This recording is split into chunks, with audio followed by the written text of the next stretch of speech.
Jamen, goddag og velkommen herind til studiet. Vi følger i dag et projekt, som hedder Sund Skole.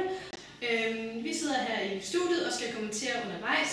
Og med mig har jeg mine to eksperter. Vi har først Marie. Vil du fortælle lidt om hvad du sådan er? Jamen, det her det er jo en sund skolestafet, så der er selvfølgelig, alle løber selvfølgelig rent her. Der er ikke nogen, der løber på doping eller noget. Jamen, det lyder godt. Så har vi min anden ekspert, der hedder Simon. Og vil du fortælle lidt om, hvem du så er? Ja, jeg har jo tidligere erfaring med de her sportsfolk. Ja. Og vi skal jo huske at tænke på, at i dag er der store præmier på spil. 300 kroners gavekort til sportsbutikker. Ja. Hvem vil ikke vinde det? Jamen, det er rigtigt. Det er rigtigt, der er store præmier med. Hvilke midler vil man ikke bruge for at vinde det? Med os har vi også vores journalist ude i marken, som simpelthen er nede på stedet ude ved det her løb, og som vil undervejs tage fat i nogle folk og interviewe dem. Og vi vil se en masse klip derfra. Så jeg vil bare spørge dig, Sara, hvordan er stemningen derude?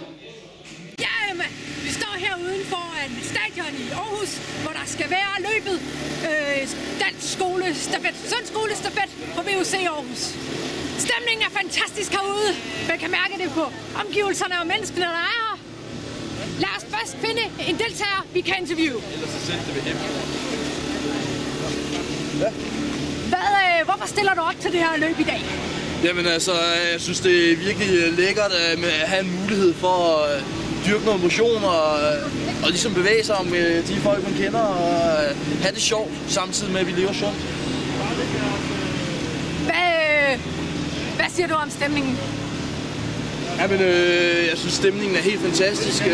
Der er virkelig en energi, og man kan virkelig mærke den her intense stemning, hvordan det bare er koger, og altså, folk er bare klar til at springe afsted. Tror du på dit hold? Jeg venter lidt på at holde det op, men jeg håber på, at de møder op, og så skal det nok gå.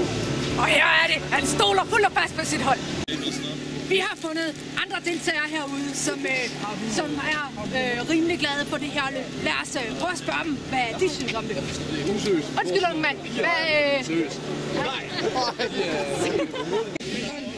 Og vi er her i dag og har fundet nogle af the officials, som har lavet dette sundstafet på VUC Aarhus. Lad os høre, hvad de har at sige.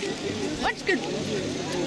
Det er jer, der har været med til at stable det her sundstafet på VUC Aarhus op. Ja, det er fuldstændig korrekt. Hvad var jeres tanker, da I startede med det her idé med et stafet til VUC Aarhus? Det var jo, at vi syntes, at VUC også skulle profilere sig på, at det skulle være en sund skole. At det ikke bare var et sted, hvor man skulle have noget til hovedet, men også lidt til kroppen. Så nu tænkte vi, det var på tide at starte en tradition med, at skolen lavede et eller andet fælles arrangement sammen. Det er som en god idé. Løber du med i dag? Nej, jeg skal stå med mikrofonen derhenne og sådan noget, så jeg kan ikke løbe med. Ja, okay. Men I må have en rigtig god dag. 10, 9, 8, 7, 6, 5, 4, 3, 2, 1.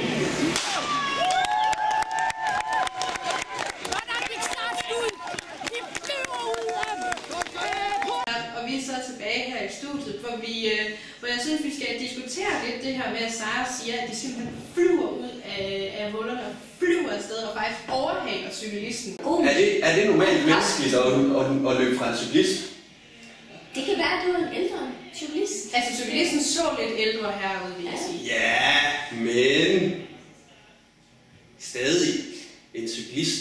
Og jeg tror, vi slutter af heroppe på studiet og lader Sara tage over fra nu af, så vi kan følge rigtig godt med i det her løb.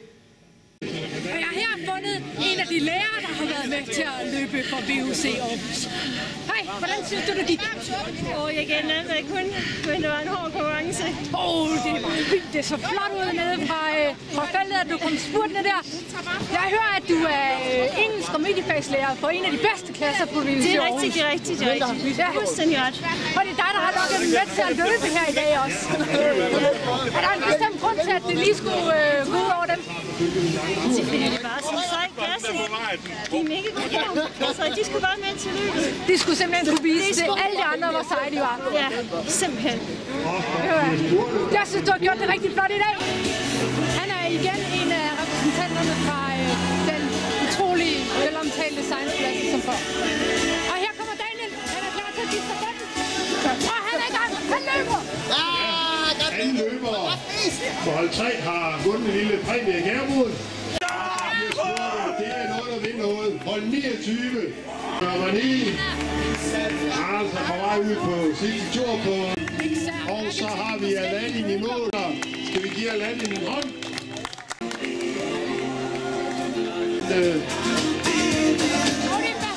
Og så har vi hold 3, som vist kommer i mål, som har også fortjent en præmie.